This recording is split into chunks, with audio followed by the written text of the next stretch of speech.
مش كفايه بقى ايفونات عاديه، عاوزين نعمل ارفع واخف ايفون على الاطلاق. نعمل حسابنا بس ان البطاريه تبقى ايفون بكاميرا واحده، مش 3 كاميرات وبتاع، لا كاميرا واحده بتعمل كل حاجه. موضوع السخونه برضو خد بالك، ويبقى بشاشه كبيره وسطوع وريفريش ريت عالي. بس خلي بالك عشان هنا البطاريه اداء ومعالج قوي جدا يخليك تلعب وتتفرج على حاجات بس.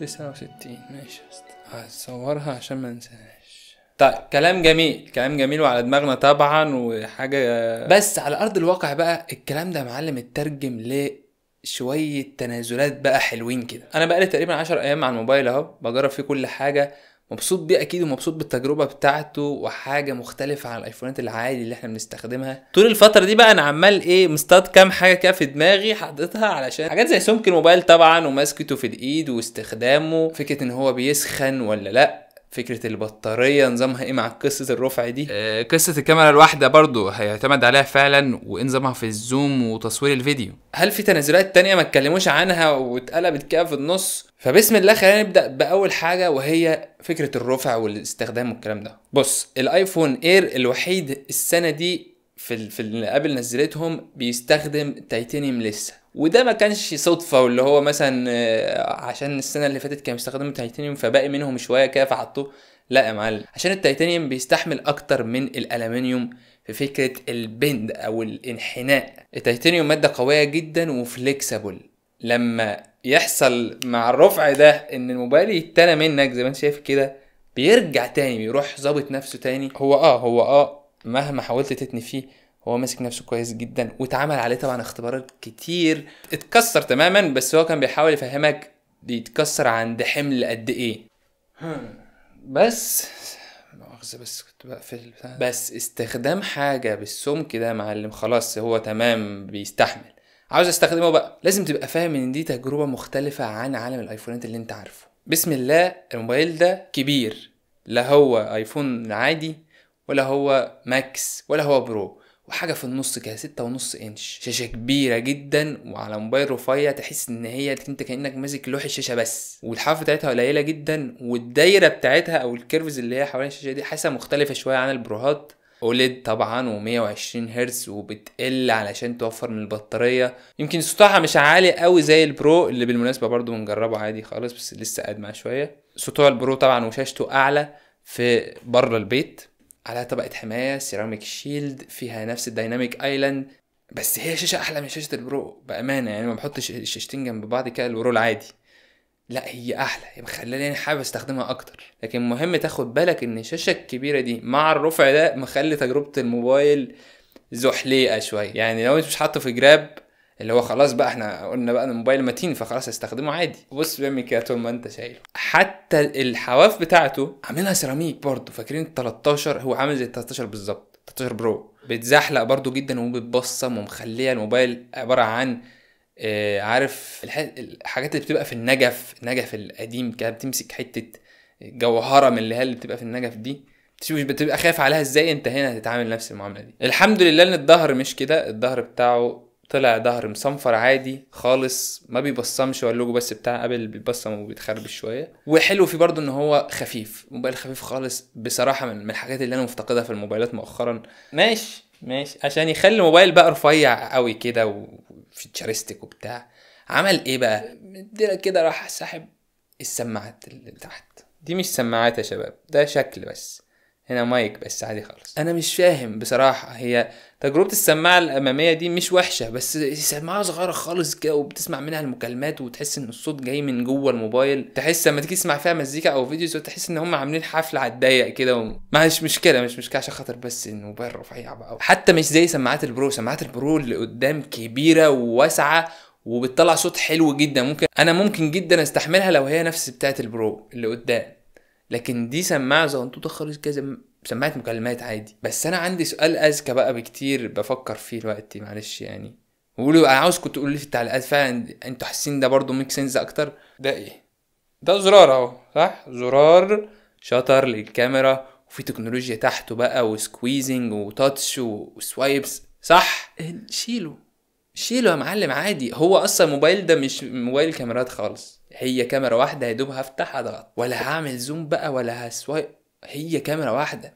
واستبدله بايه بقى؟ ويحط مكانه زر اللايك. فكره حلوه جدا والله. انا يا سيدي ما عنديش مشكله خالص، افتح الموبايل واضغط على الكاميرا كده والقط بيها، مقابل ان البطاريه تبقى احسن شويه. ماشي يا سيدي، بعد كل ده انت تاقلمت مع استخدامه والرفع والشاشه الجديده وان مفيش سماعات، تاقلمت بقى خلاص.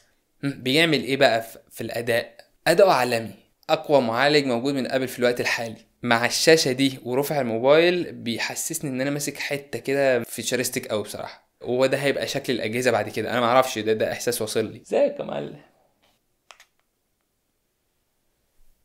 بص، الفرق بين الجهاز ده وافكار كتير جدا اتعملت قبل كده من كون ان احنا نرفع الموبايلات دي، مش اول مره على فكره نشوف موبايل بالرفع ده.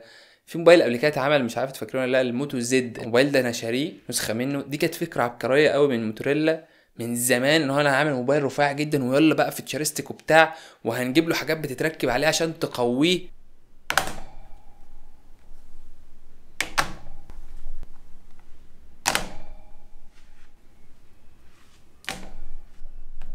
اللي خلى دي تاخد سكه مش احسن حاجه هي الاداء، بغض النظر عن البطاريه برضو كانت صعبه وكان فيها مشاكل يعني، بس هما كانوا عاملين موضوع برضو البطاريه اللي بتركب فوق وبتاع. فكره الاداء هو ما عرفش لسه، كان وقتها لسه ما وصلناش لمعالج بالقوه اللي وصلت لها قبل دلوقتي عشان تخلي المشروع ده مشروع ناجح فعلا. او دي اكتر حاجه هتستغربها لما تستخدم الموبايل ده، ازاي حته بتاع عامله كده ادائها قوي قوي كده، خصوصا بقى في الجيمز، ولما بتيجي تتفرج على حاجه، بتيجي تعمل ايديت لفيديو، بتيجي تعمل الحاجات دي. لكن الحته بقى اللي ايه دايما ما بقول لك سم في عسل، سخونه بقى، سخونه بقى من هنا كده. يعني هم طبعا نقلوا كل حاجه، خدوا كل حاجه تحت هنا راحوا شادينها على البلاتوز الصغنطوط اللي هنا ده، اللي بالمناسبه لما تحطه على حاجه بيقعد يعمل كده.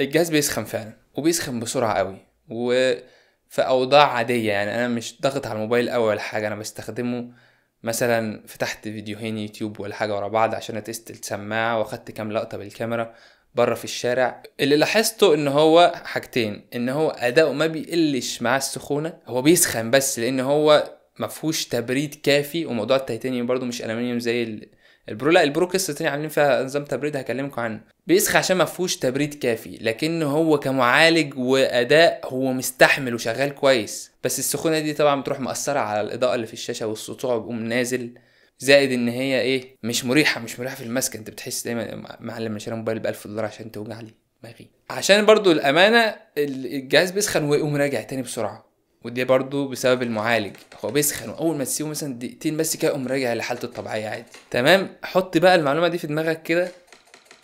تعالى بقى اكلمك عن موضوع البطاريه، عشان موضوع السخونه ده مرتبط شويه. بطاريه الموبايل ده يا جدعان عاديه جدا، بطاريه عاديه جدا. يعني ايه عاديه جدا؟ ان هو موبايل يا دوب بيكمل معاك اليوم بالعافيه. هو ده مفيش بقى اي حاجه من اللي حصلت في الايفونات السبع ايفونات الاخرى ال11 و12، مفيش. خد بالك ان هي فاجئتني بامانه شويه، ان ماشي هي ما بتكملش اليوم معاك، بس لو انت استهلاكك لحاجه معينه، حاجه زي مثلا انت تتفرج على فيديوهات، من الاخر كل ما تبعد على الريفريش ريت العالي كل ما البطاريه دي بتقعد اكتر. يعني الفيديوهات هي بتتعرض يا اما 60 يا اما 30، مفيش اكتر من كده. وهي زي ما قلنا الريفريش ريت متغير، فلما بتبقى بتشغل فيديو هو بيخلي الشاشه شغاله على 30، ما بيهلكش ريفريش ريت. انا جاب معايا بتاع مثلا 3 4 ساعات فرجه على الفيديوهات ولسه في 40% مثلا. كملت اليوم وصورت بيه 4K 60 وقعدت العب عليه وبتاع عشان اهلك البطاريه في اليوم ده. انت بتتكلم في 6 ساعات ونص سكرين اون تايم، وده جامد لكنه في حالة استخدامات معينة زي ما قلنا. عشان كده دايما قبل تضرب لك المثل تقول لك 20 ساعة تشغيل فيديوهات، 20 ساعة مش عارف ايه. خلي بالك، وكل الكلام ده في بطارية 100%. دي حاجة بعد كده تبقى عاملة ازاي، اللي بعد مثلا سنة. مش هقولك بقى اللي هو الايفون بيعيش بقى معاك، لا انا اقولك سنة بس ابقى ماشي بقى بسلك، جايب سلك كده لفه حوالين. فتخيل بقى انت تقبلت كل القصص دي ماشي، وخدت الموبايل والبطاريه حلوه ده، وقلت يا عم انا هستحمل سخونته وهستحمل بطاريته وهجيب الباور بانك اللي هم قايلين عليه وحطيته. تخيل بقى بطاريه ضعيفه، باور بانك وايرلس، لازق في الموبايل، والموبايل بيسخن من نفسه، وبيسخن عشان بيشحن وايرلس، والبطاريه عماله تقل وانت في الحر والسطوع قل. لا انت ممكن برضه تبص لها تقول لا انا ما بقاليش في القصص دي، انا اصلا يوزر عادي خالص، بستخدم وبعمل كده يعني شويه حاجات، عاوز بس شاشه كبيره، كام لقطه بالكاميرا حلوين. المعالجه بتاعت ابل هي كاميرا حلوه جدا فعلا، توب ليفل طبعا. هي تقريبا زي العادي، يعني مش هقدر اقول ان هي شبه البرو، خلينا نقول ان هي زي الايفون 17 عادي، وده حلو على فكره، وبعيد جدا عن المقارنه بين الموبايلات الاندرويد اللي موجوده في السوق كلها. من اول الديناميك رينج طبعا، والسيطره على الاضاءه، لون الجلد والوان الشمس، وحتى تفاصيل الصوره الطبيعيه اللي ما فيهاش اي حاجه فيك. حاولت احطه في سيناريوهات صعبه كمان، زي الصوره دي مثلا، دي السفينه هنا عليها شمس وانا في الظل، فعمل توازن كويس قوي من غير ما يبهوأ الصوره برضو او يحصل فيها مشاكل.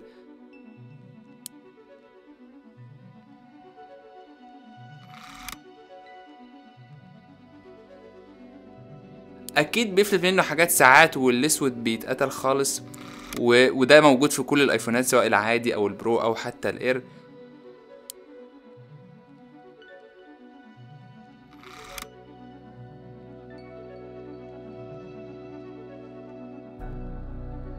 اللي هفتقده هنا اكيد هو موضوع الزوم. انت عندك 2 اكس زوم المفروض يعني، بس هي شغاله يعني، مش وحشه قوي، بس هو كانك بتكروب عادي خالص من الصوره، مفيش عزل اضافي بيحصل ولا حاجه، والصور بتبقى سوفت او ناعمه قوي ما فيهاش تفاصيل. لو هنقارنه بالعادي مثلا ممكن تمام، لكن لو هقارنه بالبرو السنه دي او حتى السنه اللي فاتت 16 برو، لا يمكن في تفوق من البروهات شويه في السيطره على الاضاءه وفي توازن الالوان.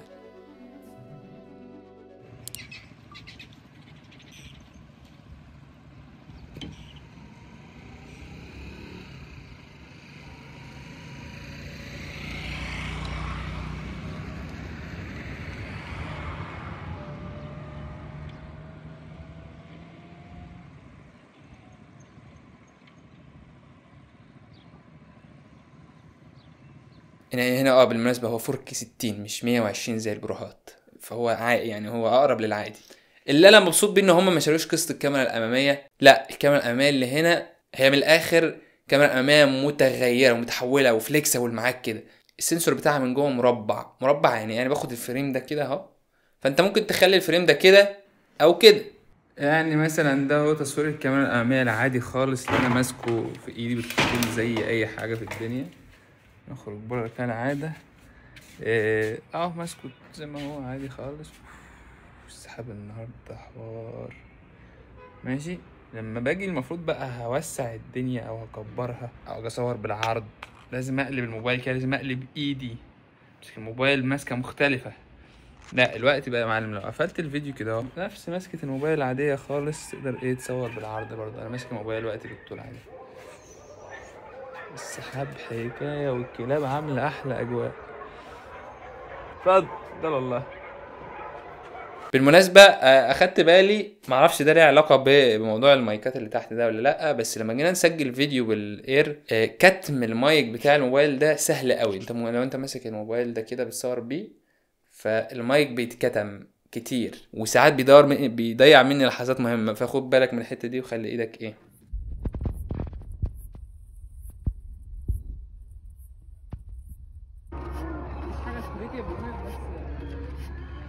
اولادكم ده، بس الوقت المدارس الوقت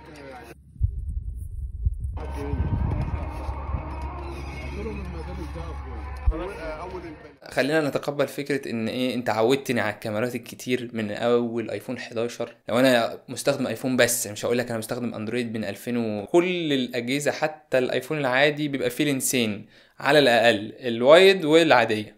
انت جيت خدت ده مني هنا، وفي نفس الوقت حاطط لي زرار شاطر للكاميرا. يا عم انت بتعمل ايه؟ فكره الاير بالمناسبه شيء ما هوش جديد خالص على ابل. الاير معمول من زمان جدا في اللاين بتاع الماك بوكس بتاعها، ماك بوك اير. لو نرجع بالزمن كده ونبص بصه بعيد شويه، هنلاقي ان اللابتوبس الاير دي في الاول، اول ما بدات كانت متواضعه جدا، وكان يا دوب على استخدام اليوزر العادي خالص. بس مع الوقت بدات تتطور ويصغر هو الشيبات بتاعته و لحد ما يعمل ماك بوك اير مؤخرا الام 4 ده عبقري. اتعمل له يا باشا ريفيو، ادخل شوف لو بفكر تجيب ايفون جديد ولا بتاع فكك، هات لك ماك بوك اير هيفيدك قوي، خلي الموبايل بتاعك معاك عادي. انا اتمنى ان دي تكون بدايه لاين جديد، والنواقص والثغرات دي هتتطور مع الوقت المفروض. يعني لو الشباب تمام تعمل لايك، هي قبل هتفرج على الفيديو ده شوف عدد اللايكات وبناء عليها تقرر في الايفون. بس يا باشا نشوفكم بقى ان شاء الله في ريفيو البرو هو والعادي. الفتره دي معلش استحملوا قبل شويه علشان هو ده السيزون بتاعها طول السنه ما فيش، وفيديوهات تانية طبعا اكيد هتنزل. متنساش بقى نعمل لايك وسبسكرايب الحاجات دي.